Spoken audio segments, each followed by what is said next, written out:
Bonjour à toutes et à tous, c'est Pascal de Neutrality Studies et aujourd'hui je parle avec un compatriote suisse. J'ai le plaisir d'accueillir l'ambassadeur Georges Martin. Ambassadeur Martin était un diplomate suisse, notamment ambassadeur en Indonésie et dans plusieurs pays d'Afrique. Il a terminé sa carrière à Berne comme secrétaire d'État adjoint au département fédéral des affaires étrangères. Georges, bienvenue. Oui, merci, merci Pascal. C'est un plaisir. Merci à toi. Alors, est-ce qu'on peut commencer avec ton comment est-ce que tu vois le déroulement des affaires européennes momentanément? Et puis dans une deuxième part de notre interview, on va aussi parler sur la neutralité suisse, mais commençons-nous avec, l'Union européenne. Qu'est-ce qui se passe maintenant? Ou bien avec l'Europe, le continent d'Europe? Avec le continent européen, je ne comprends plus rien à ce qui se passe en Europe, honnêtement, Pascal. Je me suis réveillé ce matin en relisant les déclarations du secrétaire général de l'OTAN, Mark Rutte, qui, pendant le week-end, nous a simplement annoncé que la période de 39-45 ne serait rien en comparaison avec la période qui nous attend, que nous n'avons rien compris, nous allons vivre encore quelque chose de plus grave que nos grands-parents. Cet homme est un fauteur de guerre. C'est une guerre verbale qui est extrêmement dangereuse. Je pense que les Européens se fourvoient. Les Européens sont dans un combat verbal contre un ennemi qu'ils ont créé eux-mêmes. Et tout ça fait que finalement, la situation européenne aujourd'hui est d'une dangerosité, je pense, sans égale peut-être dans l'histoire. Heu, qu'est-ce que tu penses qui est le plus dangereux en fait? L'approche des Européens vers, la Russie, l'approche vers l'Amérique, l'approche vers le Global Sud? On a l'impression que l'Europe fait tout faux. L'Europe a perdu le Sud global. L'Europe maintenant prend un autre chemin que celui des États-Unis d'Amérique, ce qui n'est jamais très favorable. Et puis finalement aussi, surtout, l'Europe, après avoir, je dirais, après que nos leaders aient dansé, se soient amusés jusqu'en 2022, nos leaders n'ont jamais cru à la guerre, en Ukraine par exemple.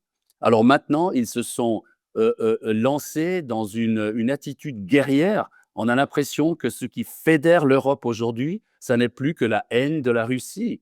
Et cette inflation verbale guerrière est extrêmement dangereuse. Les guerres ont toujours commencé par des mots.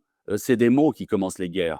Alors, si nous voulons la paix, nous avons besoin urgemment en Europe aujourd'hui de leaders qui nous offrent des mots de paix. Et ils n'existent pas. C'est ça qui est très dangereux. Les leaders européens, la coalition des volontaires, comme ils s'appellent, qui se sont réunis, je crois, ce week-end, qui se réunissent encore à Berlin aujourd'hui, eh bien, ce sont des fauteurs de guerre. Ce sont des gens qui nous préparent, espérant qu'ils se trompent. Je suis convaincu qu'ils se trompent, mais qui nous préparent un avenir de guerre, un avenir extrêmement grave, au fond, pour tous les Européens.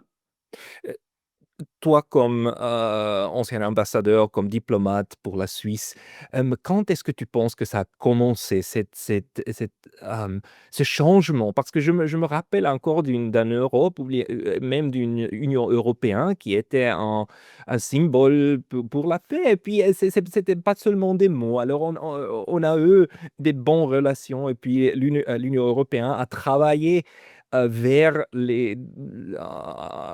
vers la paix aussi dans les Balkans, dans des autres pays et puis maintenant on a perdu tout ça. Quand est-ce que ça a commencé? Quand est-ce que l'union a commencé à changer? Alors, peut-être qu'il faut remonter à la fin de l'URSS. Mmh. Je pense qu'au début des années 90, au début des années 90, l'Union européenne n'a pas compris l'époque qui commençait. Par contre, les États-Unis et l'OTAN, notamment, l'avaient très bien compris. Vous savez, tu sais, moi, j'étais ambassadeur et chef de la division pour la politique de sécurité dans le ministère suisse des Affaires étrangères en 2010. Et en 2010, j'organisais des séminaires en Suisse avec des représentants de l'OTAN, de la Fédération de Russie, des grands pays de l'OTAN, etc. Et ces séminaires étaient extrêmement stimulants. On avait vraiment l'impression de créer une nouvelle Europe. C'était un petit peu la réconciliation entre l'Europe de Dostoïevski, Tolstoï, Gogol et celle de nos grands écrivains, de nos grands penseurs aussi, et des Hemingway, des Américains. Voilà. Mais parmi nous, il y avait une représentante américaine qui représentait le département d'État qui nous disait: «Attention, je reviens de Moscou et j'ai l'impression que dans les bureaux à Moscou et à Washington, les Kaltkrieger, comme on dit en allemand, sont toujours présents. Et ces gens-là n'attendent qu'une chose, c'est de faire repartir les tensions.» Et les représentants de l'OTAN qui étaient dans nos séminaires nous disaient, franchement, nous allons perdre nos jobs, nous allons perdre nos emplois si la paix s'installe en Europe. Et notre seul avenir, c'est que les tensions redémarrent entre l'Est et l'Ouest. Alors évidemment, on ne les croyait pas. On pensait que l'époque de la grande fraternité, des retrouvailles dans l'hémisphère nord. Tu sais, Pascal, moi j'étais en Indonésie, comme tu as dit. Quand je suis revenu d'Indonésie, mais d'Afrique aussi, après, j'étais absolument sidéré de voir que l'hémisphère nord, de Vladivostok à Vancouver, finalement, n'avait jamais réussi à trouver le moyen de vivre ensemble de manière apaisée. Et lorsque, en 90, peu après, les tensions ont recommencé, la guerre en Yougoslavie, je pense que ça a été un peu l'époque clé, la guerre en Yougoslavie, en ex-Yougoslavie, a finalement cassé ce mouvement. D'ailleurs, on dit que Primakov, le ministre russe des Affaires étrangères, a carrément fait demi-tour lorsqu'il allait à Washington, lorsqu'il a appris le début des bombardements en Serbie. Il a dit, eh bien, c'est fini, notre chemin commun avec l'Occident est terminé, parce qu'on les comprend. Alors, pour répondre à ta question, dès les années 90, les Européens n'ont pas compris que ce que les partisans de la tension, notamment les objectifs stratégiques américains de contenir la Russie, de frapper la Russie, de la réduire si possible, lorsque ces gens-là ont commencé à recréer ces tensions, les Européens ont vécu dans l'insouciance. Ils n'ont pas compris. Donc, ils se sont simplement consacrés à leurs petits besoins. L'Europe, euh, et Védrine a dit que l'Europe s'était helvétisée. L'Europe était devenue une grande entité qui ne se regardait plus qu'elle-même. Elle ne regardait plus le Sud, elle ne regardait plus ce qui se passait sur son propre continent. Et lorsque la guerre est revenue sur le continent, elle était mal préparée. Et l'Europe a été prise un petit peu à contre-pied. L'Europe n'avait plus de projet fédérateur. L'Europe a cessé de s'unir et de créer le fédéralisme, ne serait-ce que le fédéralisme. Tout ça s'est arrêté. Donc, certains dans l'Union européenne ont vu dans cette montée des tensions et la déclaration de guerre en Ukraine un nouveau projet fédérateur. Et c'est ça qui est terrible. Et tu as raison, l'Europe qui était une machine de paix est devenue une machine de guerre. L'Europe est devenue une sorte de mini-OTAN européenne. Et la seule chose que l'Europe dit depuis maintenant 3-4 ans, c'est la guerre, la guerre, la guerre. Et ça n'est pas du tout dans l'ADN de l'Europe. Si l'Europe fait la guerre, c'est que l'Europe a échoué. Et c'est ça le gros problème de l'Union européenne aujourd'hui. Donc maintenant, les gens qui ne sont pas d'accord avec ce qu'on dit sur cette chaîne et puis avec ce que tu dis, ils disent que c'est la Russie. C'est la Russie qui est le seul responsable pour la guerre en Ukraine et que l'Europe travaille à aider l'Ukraine à reconquérir son paix. Mais c'est une vision du paix pour quelle il faut se battre. Donc, comment est-ce que tu vois cette guerre et puis là, aussi l'importance de ce qui se passait pendant les dernières 4 années, aussi en Suisse en fait, sur l'interprétation du, des affaires étrangères ou des affaires européennes pour le peuple? Oui, alors effectivement, je pense que le gros problème, c'est que pour la plupart de nos leaders, l'histoire a commencé en 2022. Une petite parenthèse, comme au Moyen-Orient, l'histoire a commencé le 7 octobre 2023. Mais ces leaders-là ne sont pas stupides. Ces leaders-là sont entourés d'équipes, extrêmement valables, de gens qui sont capables de produire des papiers stratégiques, des gens qui savent que l'histoire n'a pas commencé en 2022. Donc, ce à quoi nous assistons est une vaste manipulation. C'est une propagande. C'est comme si, j'aime pas personnaliser ce que je dis, mais enfin, c'est comme si Madame von der Leyen s'était rendue compte que sa seule chance de faire avancer les choses, sa seule chance de s'imposer, c'est précisément de coller à cette guerre-là, de ne parler plus que de la guerre, de mettre matin, midi et soir la guerre dans la tête des gens. Et ça, rappelons-nous le petit livre de Dan Morelli, La propagande de guerre. C'est exactement ça qui se passe en Europe. Et je pense que à partir de là, il est extrêmement compliqué, extrêmement difficile de changer de logiciel. Et je pense que ces leaders-là se plaisent dans ce logiciel. Alors la Suisse, c'est la même chose. Je pense qu'en Suisse, on a été surpris, comme partout, par la guerre. Personnellement, j'étais surpris, je ne sais pas toi Pascal, mais moi j'étais surpris que Poutine déclare la guerre. Je pensais que Poutine avait tout pour revenir sur le parquet international. Il était sur le point d'être accepté par les Américains à leur niveau. Et voilà, la guerre a débuté. J'étais surpris, comme beaucoup d'observateurs. Mais en Suisse, on n'était pas du tout préparé non plus. Et je pense que le Conseil fédéral, notre gouvernement, est tombé dans une sorte de panique. D'abord, il a voulu appliquer les sanctions comme d'habitude. Moi, j'étais aux affaires lorsque nous appliquions les sanctions contre l'Iran ou même contre d'autres pays avec parcimonie, avec habileté. On arrivait toujours à faire comprendre au pays que si on les sanctionnait, c'est parce qu'on n'avait pas le choix, on avait des pressions qui étaient exercées sur nous, mais qu'on se désolidarisait de cette reprise automatique des sanctions. Alors rappelle-toi, lorsque la guerre a éclaté, le vendredi, le Conseil fédéral dit, comme d'habitude, on va éviter les contournements, etc., etc. Et le lundi, paf, on accepte toutes les sanctions. Et jusqu'à maintenant, on a repris, je crois que le paquet de sanctions a dépassé les 20, on a repris toutes les sanctions, systématiquement, sans réfléchir. Et c'est ça, au fond, qui a montré que nos autorités étaient dans cette sorte de panique, elles étaient sous pression.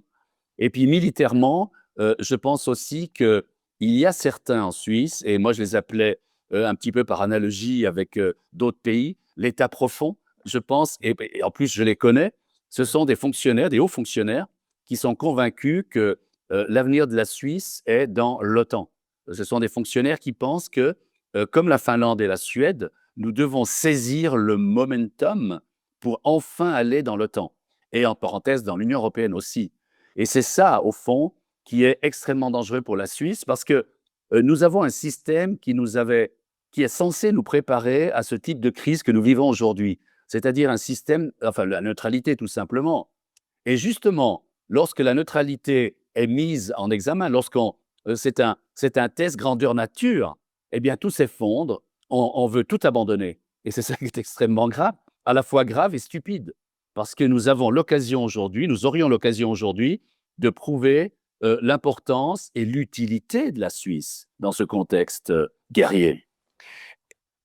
On voit maintenant comment l'Union européenne, elle utilise ce moment-là pour se donner plus de compétences sur les États membres. On voit le maintenant du premier plan avec les fonds gelés là, des Russes en Belgique.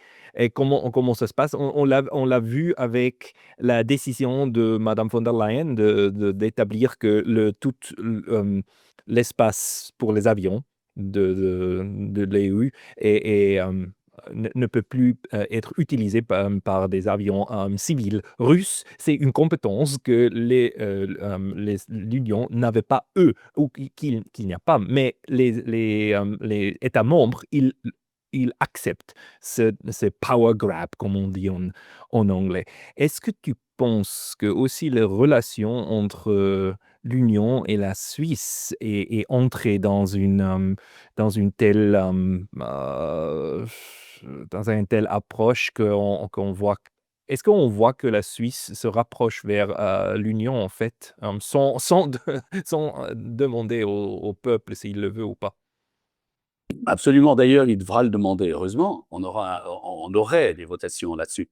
Oui, effectivement, je pense qu'il y a un double phénomène. La gravité aujourd'hui nous attire vers l'Europe. C'est comme une capsule qui est sortie de l'atmosphère terrestre et qui revient. Et cette gravité-là nous attire vers l'Europe parce que nos autorités politiques l'ont permis, l'ont voulu peut-être pour certaines, nous attirent vers l'Europe à grande vitesse. Et puis en même temps, il y a ce qu'on appelle toujours de manière naïve cette voie bilatérale. Tu sais, cette façon, ce qui est très bien, de consolider nos relations économiques avec l'Europe. On l'a fait. Seulement pour les gens qui ne sachent pas comment les relations entre la Suisse et l'Union fonctionnent jusqu'à maintenant, est-ce que tu pourrais simplement expliquer le voie bilatérale qu'on a pris depuis les années 90? C'est ça. Alors les voies bilatérales, alors lorsque en 92, les Suisses ont voté pour l'espace économique européen. Moi, j'étais pour l'espace économique européen. Ça aurait été comme la Norvège et le Liechtenstein, une solution, tailor-made comme on dit en français, en franglais, heu, pour, pour assurer nos relations bilatérales. La Suisse doit vivre économiquement, parce qu'elle est au centre du marché unique. Mmh. On doit exporter, doit. Alors ces accords qu'on appelle bilatéraux avaient justement comme but de permettre une harmonie la plus parfaite possible pour nos échanges économiques. Voilà, on a eu les bilatérales 1, les bilatérales 2, et maintenant il faut continuer parce qu'il y a certains secteurs, l'électricité, il y en a d'autres, qui ne sont pas couverts par ces accords bilatéraux, qui étaient des accords de type ancien. C'est-à-dire qu'on négociait, on avait un accord, et puis on l'appliquait. Mais il n'était pas vivant, si on veut. Alors que maintenant, l'Union européenne nous a dit: «Et c'est fini avec ça. Maintenant, nous n'avons plus le temps, nous n'avons plus le temps à vous consacrer, donc si on fait un nouveau paquet d'accords, ce seront des accords vivants, ce seront des accords qui vont vivre par eux-mêmes». C'est la fameuse reprise automatique, du développement du droit européen. Alors la Suisse, nous avons trouvé un nouveau vocabulaire pour le vendre, aux citoyens suisses. On parle de reprise, dynamique. Ça veut dire et ça laisse croire qu'on pourrait nous opposer à cette reprise. Ce qui est un mensonge, parce que finalement, l'Europe mettrait tellement de pression sur nous que on n'aurait pas le choix. On pourrait faire des référendums, on pourrait faire des initiatives contre, mais l'Europe dirait OK, mais tout va s'arrêter, il n'y aura plus d'échanges économiques, etc. Donc, la pression de l'Union européenne serait telle que si nous avons ce nouveau paquet d'accords que le gouvernement appelle faussement bilatéral 3, parce que bilatéral 3, ça réveille dans l'esprit du Suisse le souvenir des bilatérales 1 et 2 qui fonctionnent très bien. Alors que finalement, il faudrait l'appeler accord d'intégration 1. Ce serait un premier accord d'intégration, et parce que finalement, oui, cette gravité avec cette nécessité de trouver, peut-être certains économistes disent que c'est pas nécessaire en Suisse d'avoir un nouveau paquet d'accords sur le type des bilatérales qu'on appelle bilatérales 1 et 2, mais enfin, admettons que cela soit nécessaire. Alors, mais avec cette gravité qui nous entraîne politiquement et géostratégiquement vers l'Europe et vers l'OTAN d'ailleurs aussi, ça devient très compliqué de gérer cette approche et de la garder uniquement au niveau, je dirais, technique. Politiquement, nous nous approchons chaque semaine, chaque mois de l'Union européenne. Oui, et c'est un des plus grands problèmes qu'on a maintenant en Suisse, en fait, parce qu'on ne peut pas vivre sans l'Union européenne. Non. Nous, les Suisses, c'est impossible. Si l'Union décide de fermer Les frontières. les frontières, merci. De fermer les frontières, c'est fini pour nous. Mais donc, Ah bah oui. jusqu'à maintenant, on a toujours eu du succès de dire, alors on va particulièrement s'engager dans un dialogue et puis on résoudre tous les différences. C'est pour ça qu'on a la diplomatie finalement. Et puis, c'est pas le cas que la Suisse la Suisse n'est pas un grand pays et puis on n'a pas on n'est pas grand importe, mais on a quand même la taille une taille de notre économie qui n'est pas assez petit. Il y a 10 ans, je pense qu'on était l'endroit économique numéro 6 ou numéro 7 dans tout le marché.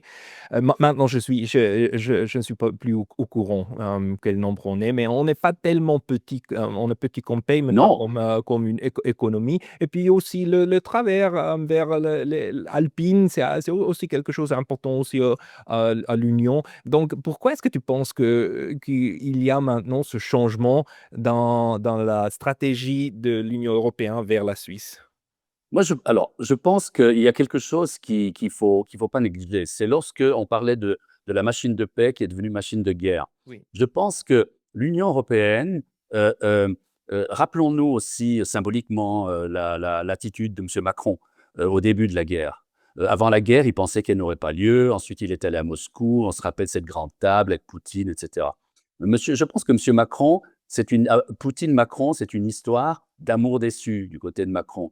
Et cet amour, cette attitude positive à l'égard de la Russie, plus ou moins, est devenue de la haine. Alors, l'Europe a basculé dans une sorte d'irrationalité aujourd'hui. L'Europe n'est plus rationnelle. L'Europe a, a adoubé, a accepté, a avalé cette position américaine du rules-based order, des valeurs. Voilà. C'est plus la Charte des Nations Unies, c'est les valeurs. Donc, à partir de là, lorsque l'Europe basait sa politique étrangère sur la Charte des Nations Unies, il y avait une place tout indiquée pour la Suisse, pour des pays comme la Suisse, des pays qui étaient des faiseurs de paix, des pays qui s'entremettaient entre les autres qui avaient des problèmes. Mais lorsque tout ça est devenu un combat entre Satan et Dieu, il n'y avait plus de place pour des pays comme la Suisse.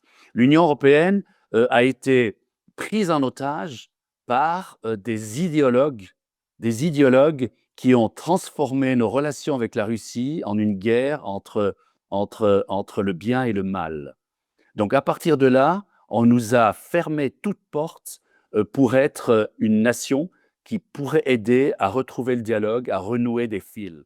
Ça va changer, j'espère, mais pour l'instant, nous nous trouvons dans it's a dark period for Europe, et c'est terrible.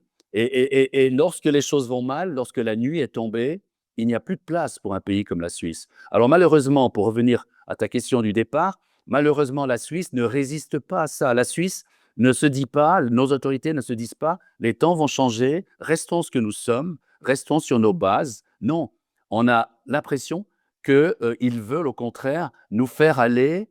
Vous savez, nous sommes des pompiers dans l'histoire, nous sommes des pompiers, nous avons toujours essayé d'éteindre les feux. Alors tu sais que lorsqu'il y a un incendie, le pompier qui se jette dans les flammes et dans l'incendie, ça n'est pas un pompier qui aide. Et c'est ce que nous faisons aujourd'hui. Oui, on a vu on a vu la folie de l'année passée quand la Suisse était très fière d'organiser est-ce que tu te rappelles le ESTA sur le Birkenstock, qui Oui. était une idée uniquement du côté de l'Union européenne, des Américains, encore de L'OTAN. Biden, l'OTAN et de l'OTAN. Une côté seulement qui se mettent sur la table, et puis la Suisse a pensé maintenant on peut aider la paix, mais Ouais. c'était tellement contradictoire. Mais voilà Et quoi. ce qui est effrayant, Pascal, c'est que encore maintenant, nos autorités se félicitent du Bürgerstock. Ça montre à quel point ils sont dans le déni. Alors, soit c'est un déni volontaire, hein, soit ils savent qu'ils sont dans une sorte de mensonge, j'espère, ou alors soit ils sont totalement dans ce mensonge-là. Le problème, c'est que lorsque les autorités d'un pays ont développé, ont exprimé une propagande, et lorsqu'ils croient à cette propagande, et lorsqu'ils basent leur politique sur la propagande qu'ils ont créée eux-mêmes, là, ça devient très dangereux. Et je pense que nous sommes dans cette période-là. Je le pense aussi. Le problème qu'on a, c'est que notre dialogue qu'on a ici sur cette chaîne, en Suisse et dans d'autres parts de l'Europe, on l'appelle conspiracy theories. Alors Les complotistes. oui, les complotistes. Mais c'est est-ce que tu peux parler un peu sur cette narration que des autres interprétations de la réalité sont automatiquement complotistes? Et c'est bizarre pour moi qu'on est y arrivé. Nous sommes le continent des lumières, hein, Pascal? Mmh. Heu, et ben, maintenant, malheureusement, toutes les lumières sont éteintes à peu près. C'est terrible parce que ceux qui ont décidé de placer l'Europe dans ce contexte de guerre entre le bien et le mal, avec à la fin une sorte d'apocalypse, j'imagine nucléaire, parce qu'on ne peut pas imaginer autrement. Ces gens-là, n'acceptent pas que finalement on puisse, différer.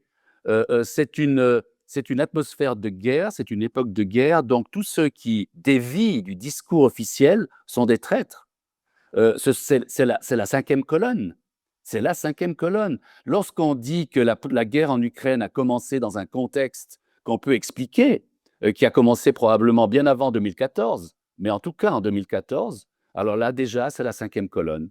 Là déjà, on participe à la démoralisation de la troupe occidentale qui doit être préparée à combattre la Russie. C'est cette attitude-là qui est extrêmement dangereuse, mais qui est extrêmement réelle en Europe aujourd'hui. Oui. On voit très bien que tous ceux qui ont un dialogue, un discours différent du discours officiel, on essaye de les bâillonner.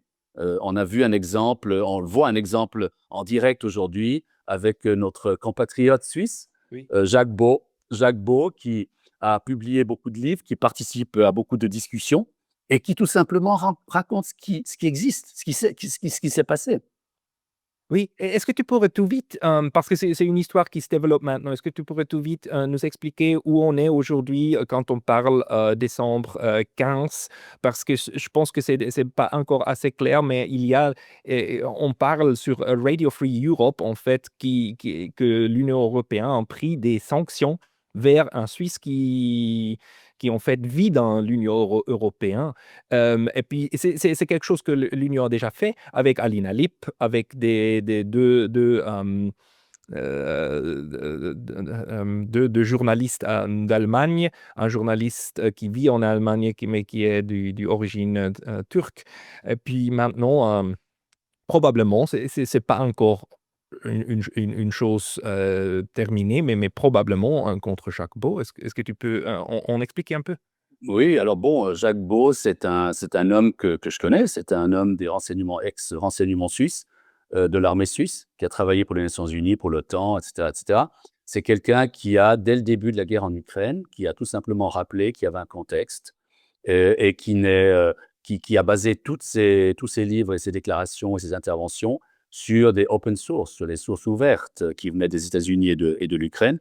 Donc c'est quelqu'un qui ne peut pas être accusé de complotisme, mais tout simplement, ce qu'il nous dit déplaît à ceux qui nous dirigent parce que ça va à l'encontre de l'histoire très simple et très fausse qu'on essaye de mettre dans nos cerveaux. Alors, où en est cette affaire Jacques Beau? Des fuites avant le week-end ont annoncé que probablement l'Union européenne allait annoncer aujourd'hui, lundi, des sanctions contre lui. On allait bloquer ses comptes, on allait interdire ses activités, etc., etc. Ça n'est pas encore formalisé, mais les ambassadeurs, au niveau des réunions d'ambassadeurs des pays membres de l'Union européenne, la décision aurait été prise. Donc, c'est une nouvelle mesure extrêmement grave qui traduit qui symbolise cette chape de plomb que les autorités européennes veulent faire tomber. On a interdit les radios et les télévisions russes, etc. On a l'impression que exactement ce qu'on reproche à la Russie, l'Union européenne réalise maintenant chez elle.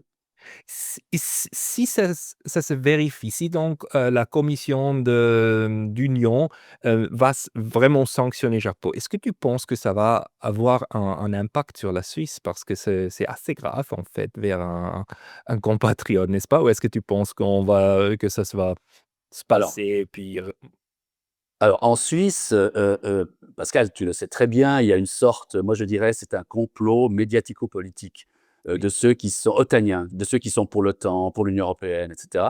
Et on voit très bien que dans la presse suisse a pris fait et cause pour l'Ukraine. Et bon, pour l'Ukraine, on peut comprendre, mais contre la Russie. Je me souviens d'une première page, un samedi de la NZZ, le fameux journal de référence, germanophone, suisse, de Zurich, qui disait: «L'Ukraine n'a pas besoin de conseils, mais d'armes, d'armes et d'armes». Il y avait 3 Oui. fois le mot Waffen, Waffen, Waffen.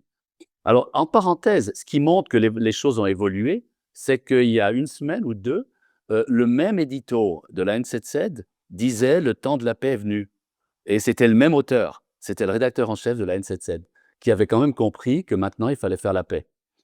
Alors oui, Est-ce que je Pascal? peux te dire, alors ça m'a tellement étonné. J'étais en Suisse en août et puis je voulais, prendre un photo de ce que je vais maintenant te raconter, mais je ne pouvais pas. Mais il y avait dans la gare de Berne un placard, donc un affichage, Ouais, ouais. avec, de l'ANZZ, de notre papier de référence, avec des armes, donc un tank, un Panzer, sur cet affichage et une notice NZZ pour la solidarité.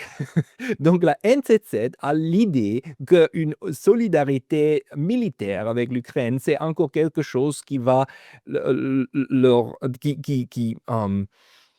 qui montre les vertus de la NZZ vers le peuple. Donc, on est arrivé dans un instant là un papier suisse fait tellement d'affichage avec Mais un tous les papiers, militarisme ouais, suisse que je tous les n'ai papiers jamais, suisses. j'ai jamais pensé que je vais le voir. Ouais, moi non plus. J'étais très surpris. Mais finalement, tous les grands groupes, vous savez, c'est assez facile à orienter la presse suisse aujourd'hui parce qu'ils n'appartiennent plus qu'à quelques groupes. Il y a le groupe Ringier, il y a le groupe Tamedia, il y a la NZZ. Mm. Mais la NZZ, il ne faut pas oublier, a toujours été un journal belliciste, si on veut. C'est amusant de le D'accord. dire, mais c'est vrai. C'est connu maintenant que 30 ans, je pense, après la naissance de la neutralité suisse, lors de la guerre de Crimée, la NZZ demandait en première page au gouvernement suisse d'envoyer un contingent suisse pour aider les troupes franco-britanniques contre la Russie. Il demandait 12 000 hommes. Donc c'était juste après la naissance en 1815 de la neutralité suisse. Donc il y a toujours eu dans l'ADN, je dirais, de la NZZ, je ne sais pas s'il y a de la russophobie, mais peut-être qu'il y en a. Tu sais, Pascal, il y a dans notre bonne vieille Europe la nécessité d'avoir un loup-garou. Et Oui. le loup-garou a toujours été russe. Et on le voit maintenant de nouveau. À chaque fois que les choses vont mal chez nous et qu'on a besoin d'un ennemi, c'est la Russie. C'était l'URSS, maintenant c'est la Russie. Et ça, c'est pas une manière, je dirais, intelligente de mener la politique. Non, pas du tout. Et puis, donc maintenant, est-ce qu'on peut parler un petit peu de la neutralité suisse? D'un côté, dans l'espace médiatique alternatif, il y a ce genre une vision que la neutralité suisse, c'est se passer. Et puis, c'est déjà perdu. On en a perdu il y a des années. Mais de l'autre côté, il y a deux choses qui sont différentes en Suisse. Premièrement, on n'est pas dans l'Union européenne, on n'est pas dans NATO, même si on a les mêmes élites qui veulent faire une vérité. De l'autre côté, on a des instruments, deux instruments très importants de la démocratie directe. Une, c'est qu'on peut opposer vers les lois qui passent notre Parlement. Et puis, c'est Encore, encore, encore. De l'autre encore. côté, on peut proposer des changements à notre façon, Mmh. Constitution. Mmh. constitution, oui. Et puis, donc, on a lancé, il y a plus que 2 années, 3 années maintenant, un référendum, donc une initiative pour un référendum, pour écrire une définition de notre neutralité dans la Constitution qui nous manque aujourd'hui. Et puis, dans cette définition, on aura aussi une définition d'une neutralité économique, donc pas de sanctions. Est-ce que tu penses que cette proposition qui va se dérouler, qui va être voté probablement en 2026. Est-ce que tu penses que ça peut gagner? Et puis, comment est-ce que tu vois la discussion sur cette initiative se dérouler? Ah oui, alors non seulement ça peut gagner, mais ça doit gagner parce que si ça gagne pas, il y a plus de Suisse. C'est la fin de la Suisse. Vous savez, tu sais, parce que moi j'étais dans le monde entier et partout la Suisse est neutre. Une Suisse qui n'est pas neutre, ça ne serait plus une Suisse. Ce serait plus perçu comme la Suisse. Moi j'appelle par, facilité, j'appelle le Luxembourg des Alpes. On serait une sorte de Luxembourg des Alpes, puis un territoire comme ça, insignifiant. Non, la Suisse est neutre et la Suisse doit rester neutre et on le voit bien que je crois que c'est l'article 185 aujourd'hui dans notre actuelle constitution qui mentionne la neutralité. 185. Et les pères fondateurs étaient tellement certains que leurs successeurs allaient être raisonnables et allaient comprendre à quel point la neutralité suisse est une chose précieuse, qu'ils n'ont pas mis dans la constitution ce que l'initiative se propose de mettre, c'est-à-dire des obligations, pas de sanctions, etc., etc. Ils ont mis simplement la neutralité comme principe. Mais seulement nos autorités actuelles en font ce qu'elles veulent avec ce principe. Et elles ont renoncé et tourné le dos à la neutralité. Donc, finalement, cette initiative que tu mentionnes, c'est une chance historique pour la Suisse. Pourquoi c'est une chance historique? Parce que les Suisses ont pour la première fois l'occasion de dire réellement ce qu'ils pensent de la neutralité et ensuite de la mettre au début de notre Constitution et comme des articles binding, contraignants, qui forceraient nos autorités à ne pas faire ce qu'elles ont précisément fait depuis le début de la guerre en Ukraine.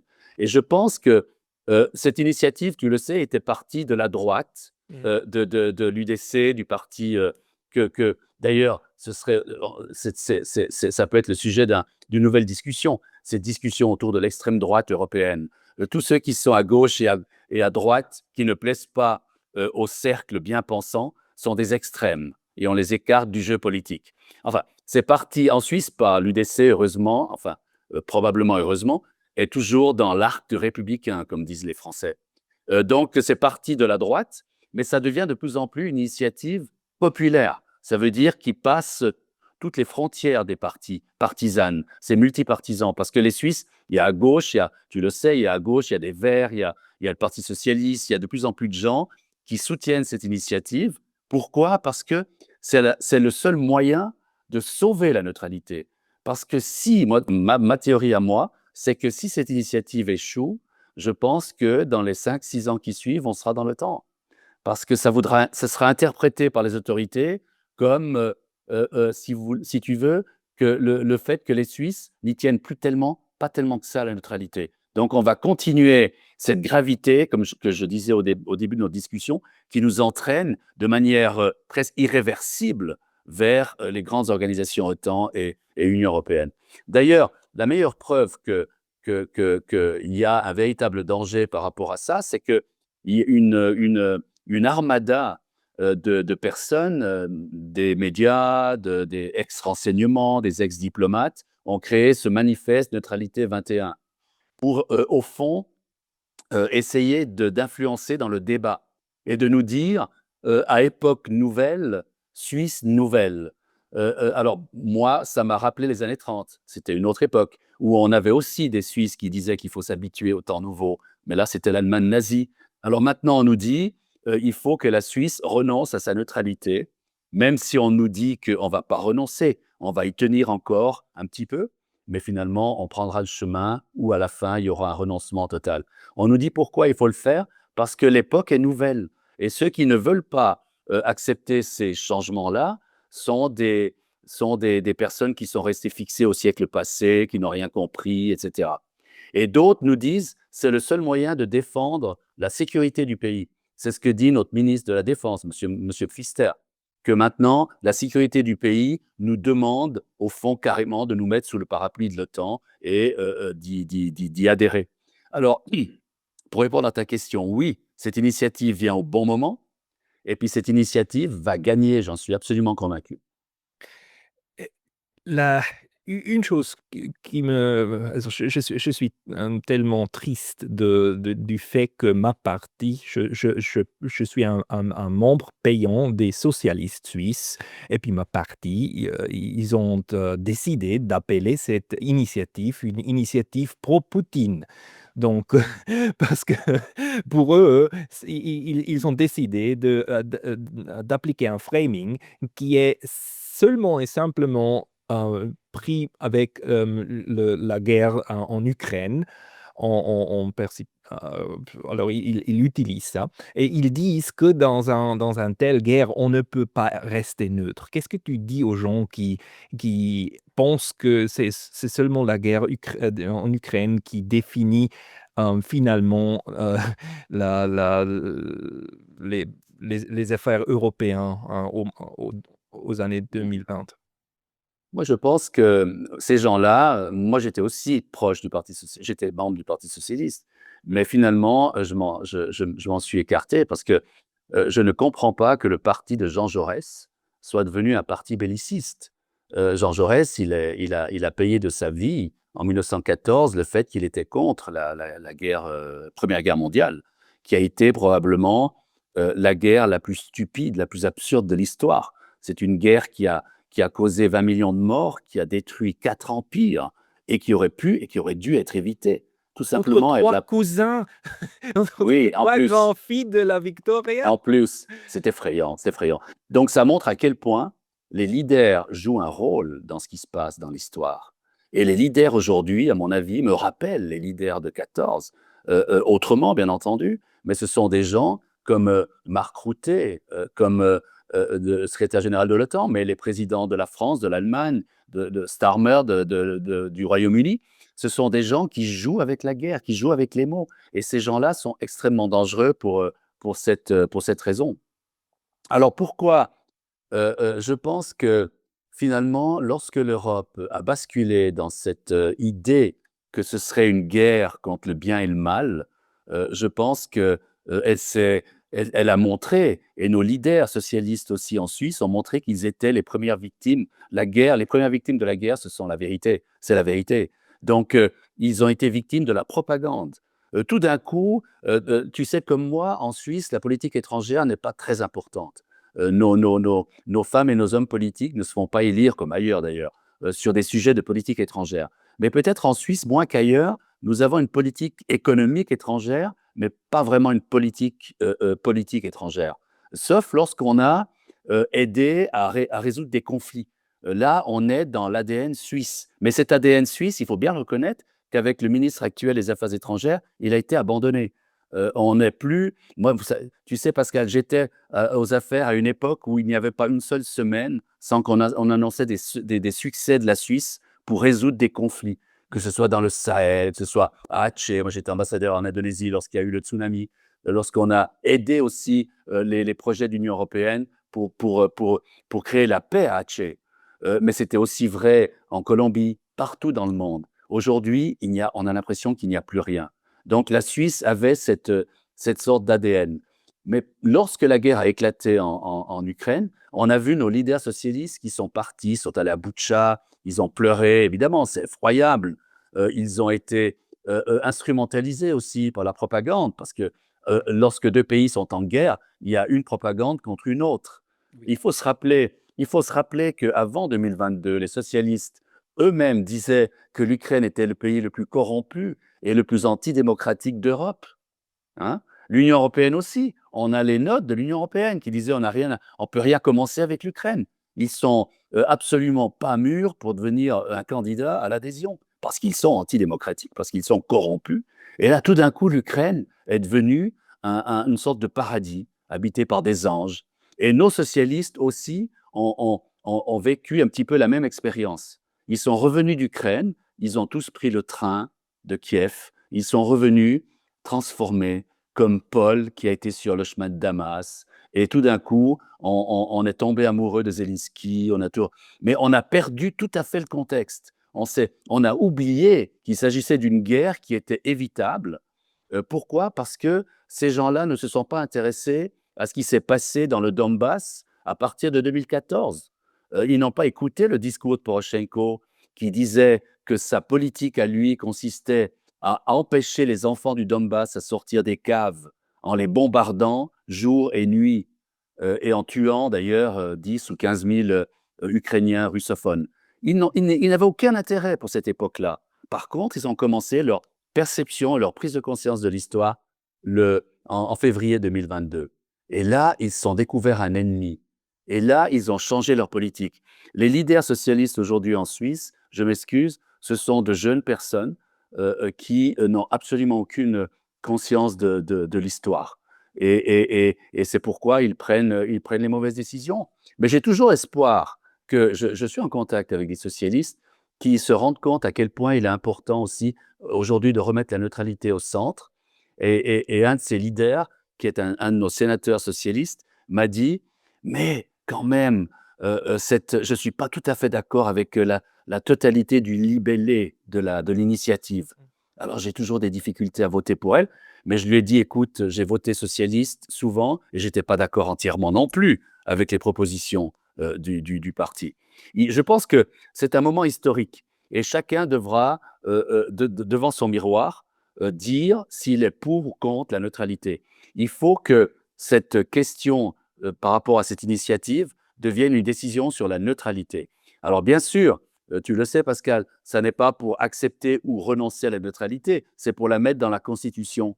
Mais si on ne la met pas dans la Constitution, il faut savoir, et la campagne devra porter là-dessus, il faut savoir que les ennemis de la neutralité, qui sont très importants, on parlait de cette élite politico-médiatique qui estime que la neutralité a fait son temps, qu'il faut maintenant passer à un nouveau chapitre. Cette élite-là sera très, très présente dans la campagne. Donc, il faut... alors, cette élite-là va essayer de dire que c'est une initiative d'extrême droite, comme on fait pour tout, toutes les propositions et les projets qu'on veut tuer. Mais il faudra justement essayer de convaincre et de se battre. Et moi, je suis en contact aussi avec des gens de gauche, que c'est une initiative qui n'a rien à voir avec la droite ou la gauche. C'est une initiative suisse. Oui. Tout à fait. Et c'est une initiative qui nous demande de réfléchir sur la définition de la neutralité qu'on veut. Parce que jusqu'à maintenant, notre Conseil fédéral, notre gouvernement, a dit qu'on va utiliser une interprétation tellement juridique. Donc, c'est seulement dans le domaine du militaire qu'on va appliquer la neutralité suisse jusqu'à un certain point. Et puis, on va quand même, à la même temps, continuer à l'intégration dans l'OTAN, l'intégration des systèmes, intégration. Ce sont tous les plans qu'ils produisent maintenant. Et on ne va pas comprendre la neutralité comme une neutralité économique. Donc, économiquement, on se met dans le camp de l'Ouest de l'Union européenne. Et puis, la question de l'initiative, c'est est-ce qu'on ne devrait pas se encore aligner avec une neutralité entière. Donc, disons qu'il ne faut pas être seulement neutral militairement, mais dans plus profondément. Et puis, est-ce que tu penses qu'il faut revenir sur une telle interprétation, en fait? Oui, alors bon, tu as parlé probablement tu voulais parler de l'interopérabilité aussi. Cette Oui, interopérabilité oui, dans laquelle on est entièrement engagé, oui. c'est celle-là qui nous amène dans l'OTAN. On n'a pas le temps de parler du partenariat pour la paix. Alors, le partenariat pour la paix, c'est une machine infernale qui nous rapproche de l'OTAN. On a signé ça dans les années 90 et finalement, dans les années où il y avait la paix, véritablement, c'était un partenariat pour la paix. On l'a vu aussi au Kosovo, bien que le Kosovo, c'était le début justement de cette guerre qui existe entre l'Est et l'Ouest, entre la Russie et le bloc occidental. Mais ce partenariat pour la paix est devenu clairement, depuis février 2022, un partenariat pour la guerre. Oui. On aurait dû sortir de ce partenariat, on aurait dû le suspendre. Eh bien non, on a continué à être dans ce partenariat. Nous sommes un partenaire de l'OTAN. Lorsque le président américain, Obama notamment, a dit, il a remercié les alliés de l'OTAN et les partenaires, la Suisse et tous les membres du partenariat pour la paix, pour leur politique étrangère. Donc, ça signifie que, à cause, avec le partenariat pour la paix, partenariat qui est devenu partenariat pour la guerre, nous n'avons plus une politique étrangère indépendante. Nous reprenons la politique étrangère de l'OTAN et des alliés des États-Unis. C'est ça qui a transformé, je dirais, la politique de la Suisse. Pascal, tu sais, moi, j'étais très engagé pour amener et pour susciter la signature de la Suisse du traité qui bannit les armes nucléaires, Oui. qui est un enfant de la diplomatie suisse. C'est nous qui avons lancé ce projet. Et lorsque le projet est né, on ne le signe pas. La Suisse n'a Pourquoi pas on ne signe signé. pas? Oui. Non, mais L'Autriche a pourquoi? signé. La Suisse, Oui, l'Autriche a signé, mais pourquoi on n'a pas signé? Parce qu'il y avait des pressions de l'OTAN considérables. Et moi, je me rappelle que dans les discussions internes à Berne, nous étions en faveur de signer le département des Affaires étrangères. Mais le département de la Défense disait non.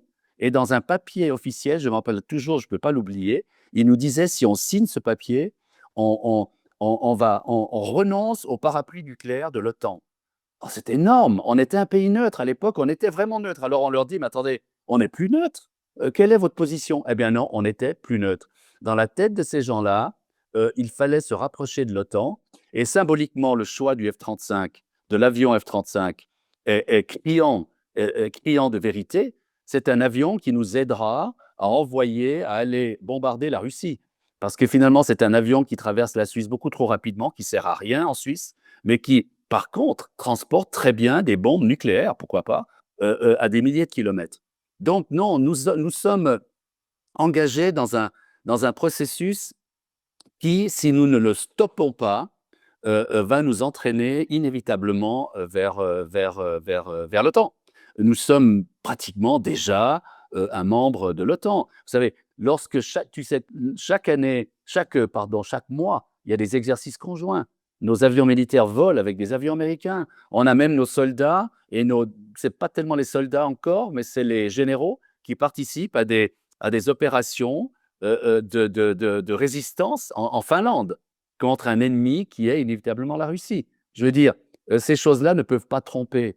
On est véritablement sur une autoroute qui nous emmène dans cette direction-là. Et c'est une chose qui mal comprend souvent, c'est que la politique, ce ne sont pas des décisions X ou Z, c'est toujours un processus. Et il faut se demander où est-ce que ce processus nous emmène. Et puis pour la Suisse, c'est la direction vers l'OTAN et finalement vers la guerre, si on ne peut pas utiliser les freins qu'on a dans la Constitution. Donc finalement, pour les gens qui disent, alors, je pense que la partie socialiste, on a perdu la partie comme une partie. Mais il y a beaucoup de gens qui votent souvent socialistes et qui sont probablement encore plus ouvertes vers une discussion comme nous on l'avons ici. Mais finalement, les gens qui disent, bah, la Pascal et Georges, eux, ils disent leur interprétation. Euh, Comment est-ce que ces gens peuvent se informer ou bien qu'est-ce que tu conseilles pour où est-ce qu'on peut trouver des informations neutres sur notre neutralité, puis sur le processus politique? Qu'est-ce que tu recommandes? Alors moi, je suis toujours surpris lorsque je rencontre des Suisses, ordinaires, d'entendre après mes discours, ces gens-là me dire: «Mais vous m'avez enlevé les mots de ma bouche. Vous avez parlé comme j'aimerais qu'on me parle et qu'on ne me parle plus». Je pense que ces gens, d'ailleurs, on a vu souvent que lors des dernières votations en Suisse, les citoyens ont voté, pas du tout selon la ligne des partis. Je pense qu'il y a une grosse méfiance aujourd'hui dans l'électorat suisse par rapport à ce que leur disent les partis. Prenons l'exemple de l'Union européenne, le parti la radical, le parti qui a créé la Suisse. Euh, Unisono accepte les accords européens. Unisono dit il faut renoncer au vote des cantons. Pourquoi? Pour faciliter le passage en force de ces accords. Mais cette direction de ce parti-là ne représente pas du tout ce que pensent les électeurs lambda, normaux, de ce parti radical. Parce que moi, je parle avec les électeurs, beaucoup m'ont dit, je continuerai à voter radical dans ma commune, dans ma municipalité, mais je ne vais pas suivre ces mots d'ordre. Donc, il y a une méfiance de l'électorat par rapport aux mots d'ordre des partis. L'élite est maintenant clairement, je dirais, pour simplifier, anti-neutralité et pro-européenne, même je dirais pas intégration, mais enfin, disons presque. Mais par contre, le peuple, lui, a toujours cette sagesse. Et je pense que, alors pour répondre à ta question, je pense que franchement, les citoyens ordinaires savent aujourd'hui où aller chercher l'information. Ils écoutent de moins en moins la radio, ils regardent de moins en moins la télévision, ils s'abonnent de moins en moins aux journaux et ils vont sur l'internet, ils vont sur ta chaîne, ils vont sur d'autres chaînes et je pense qu'il y a une florescence de nouvelles sources d'informations, qui attirent de plus en plus, les citoyens, d'aujourd'hui. Donc, tout le monde aller online et trouver Beaucoup. trouver des voix et des discours différents. Et puis, il est à vous, chers écouteurs de ce programme, de se faire une idée globale de cette initiative. Georges, est-ce qu'il y Mais a tu sais, Pascal, Oui. une chose, pourquoi l'Union européenne s'attaque pas directement à ta chaîne, mais à d'autres semblables? C'est parce que ces chaînes sont extrêmement, comment dire, suscitent une adhésion de plus en plus grande parmi la population. Et c'est difficile pour moi à comprendre qu'on est arriver dans un moment où on doit dire que, vous voyez, chère Union européenne, c'est une bonne chose que le peuple peut s'informer des différentes sources et il faut laisser penser les gens. Mais on voit maintenant comment il y a dans quelques parts de la politique européenne des gens qui pensent non, il faut qu'on a un ministère de la vérité. Et Ministère de la puis, vérité. et puis les gens, il faut qu'ils suivent. Oui, c'est ça. On se dirige rapidement vers Orwell. Oui, Orwell, hein, oui, on va vers une société où on a déresponsabilisé le citoyen. oui, On dit aux citoyens, les experts sont là pour toi, les experts veulent ton bien. oui. Et on est, même en Suisse, on est dans une république des experts. Dans la perspective des votations, comme on dit en Suisse, hein, je crois qu'on est le seul pays en français qui parle de votation, c'est amusant, des votations sur la neutralité et sur les accords avec l'Union européenne. Finalement, on nous dit, les experts disent que, les experts sécuritaires nous disent que notre seule sécurité, ce serait d'aller vers l'OTAN. Les experts dans les affaires européennes nous disent que la seule façon de consolider nos relations avec l'Union européenne, c'est d'accepter ces accords qui nous mettraient à bien des égards sous le contrôle de l'Union européenne. Mais ce sont toujours les experts. Alors quand on dit experts, ils ne sont pas contestables. On ne connaît pas leur visage, on ne connaît pas, souvent pas leur nom, mais les experts ont dit. Et c'est ça qui est extrêmement dangereux pour la démocratie. Parce que la démocratie, quand même, dans un pays qui connaît la démocratie directe comme la Suisse, c'est que le citoyen a la capacité de se prononcer par lui-même. Mais comme on complexifie de plus en plus les affaires et les dossiers, on lui dit au citoyen, c'est trop compliqué pour toi, donc tu dois te référer à la décision et à l'opinion des experts. Et ça, c'est dangereux. Tellement dangereux parce que les gens, les citoyens ne sont pas des enfants, ne sont pas des élèves. Ils sont des citoyens qui peuvent se faire Absolument, une opinion. Ge absolument. Georges, les gens qui veulent te suivre ou qui aimeraient savoir plus, sur toi et sur ce que tu écris, où est-ce qu'il faut aller? Alors moi, je suis à la retraite, donc j'avais souhaité passer une retraite loin, bien loin des questions politiques et tout ça. Mais évidemment que la guerre en Ukraine et tout ce qui se passe autour, et ce qui se passe aussi, les répercussions qui existent en Suisse, m'ont ramené à ma passion, qui est la politique, qui est l'histoire qui se fait, l'histoire en devenir. Et moi, mon objectif, tu sais, Pascal, moi, je voulais transmettre à mes petits-enfants, j'en ai 4, un monde meilleur que le monde que j'ai reçu. Et le drame, c'est que le monde que je leur transmets est pire encore que celui que j'ai reçu. Pourquoi pire? Parce que j'estime que la guerre froide avait des règles du jeu qui rendaient cette situation moins dangereuse, surtout après 62, après la crise des missiles de Cuba, moins dangereux, plus facilement gérable que celle d'aujourd'hui. Parce qu'aujourd'hui, on assiste à une banalisation non seulement de la guerre, mais de l'utilisation de l'arme nucléaire. Oui, C'est effrayant. oui. C'est effrayant. On a l'impression que on parle de la guerre comme on parle du prix Eurovision de la chanson. C'est la même chose. Tout Qui est, va gagner? oui, qui va gagner, etc. Et ça, c'est très dangereux. C'est pour ça que ce monde que je m'apprête de transmettre, mais le plus tard possible, hein, on est bien d'accord, à mes petits-enfants, est extrêmement dangereux. Et j'essaye de travailler modestement à, à propager une sorte de, je dirais, de voie de la raison, de la raison. Et moi, je suis très actif sur LinkedIn, sur mon compte LinkedIn. D'ailleurs aussi qui a été bloqué à un moment. J'ai dû lutter pour revenir, mais j'ai lutté et je suis revenu. Je pense que, voilà, alors il y a des milliers de gens qui lisent ce que j'écris. Je participe à beaucoup de conférences, on m'invite. Alors tu sais, parce que je t'ai écouté lorsque tu es intervenu aussi à une réunion du Parti communiste à Lausanne. Ah, Le Alors j'ai découvert à cette occasion qu'il y avait encore un parti communiste en Suisse, j'ignorais. Il est ça, encore présent, oui. il est présent au Tessin. Au Tessin, il a des élus dans certaines villes, dans certains villages. Il y a le parti communiste de Bâle, qui est un autre parti communiste, ils sont divisés. Alors maintenant, on voit que l'extrême gauche, les communistes, sont pour la neutralité. Mmh. Et c'est une chose extrêmement positive. Et il faut bâtir là-dessus. Et voilà, je vais partout où on m'invite.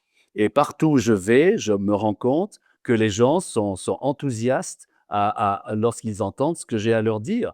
Je sens qu'il y a une adhésion vivante à la neutralité. Il y a une détestation suprême contre la guerre. Ils ne veulent pas adhérer à ce récit otanien qui nous dit que la guerre est inévitable. Je pense que les peuples, c'est pour ça, moi j'appelle de mes voeux, tu sais Pascal, moi tu es jeune, moi j'étais d'une génération qui est allée manifester dans les rues allemandes contre les Pershing, hein, Lieber Rot als Tod. Mmh. On était contre la guerre déjà à l'époque. Et maintenant je suis étonné que les gens ne vont pas dans la rue, en tout cas pas encore, pour la paix. Mais ça pourrait venir, ça pourrait arriver, je pense. Lorsque je crois que les citoyens d'aujourd'hui sont abasourdis, sidérés par les discours qu'on leur envoie sur la tête et dans leur cerveau. Ils ont l'impression qu'ils ne peuvent rien faire, que les choses se passent au-dessus d'eux. Non, c'est pas vrai. Il faut, et c'est le but de mes interventions et de mon activité, il faut leur dire que notre avenir est entre nos mains et ils doivent s'en saisir parce que sinon d'autres, les marchands de canons, les politiciens qui sont complètement déphasés par rapport au bien de leur population, ces politiciens-là vont leur préparer un avenir loin d'être glorieux et positif. Voilà, on va se battre pour un futur, sans la guerre et puis, pour la neutralité. Donc, Georges, merci beaucoup pour ta temps Si je aujourd'hui. peux me permettre, si je peux me permettre, Pascal, si tu y Oui, donnes encore une petite minute. oui. Alors, le projet sur la neutralité suisse, c'est qui vient d'extrême droite, on l'a dit, ou de la droite. C'est un projet qui est pour une neutralité passive, hein, qui est pour une sorte de retour à une sorte de neutralité passive où la Suisse fait rien. Ma conception de la neutralité n'est pas celle-là. C'est une neutralité active, au contraire. C'est une neutralité au service du monde, au service de la planète.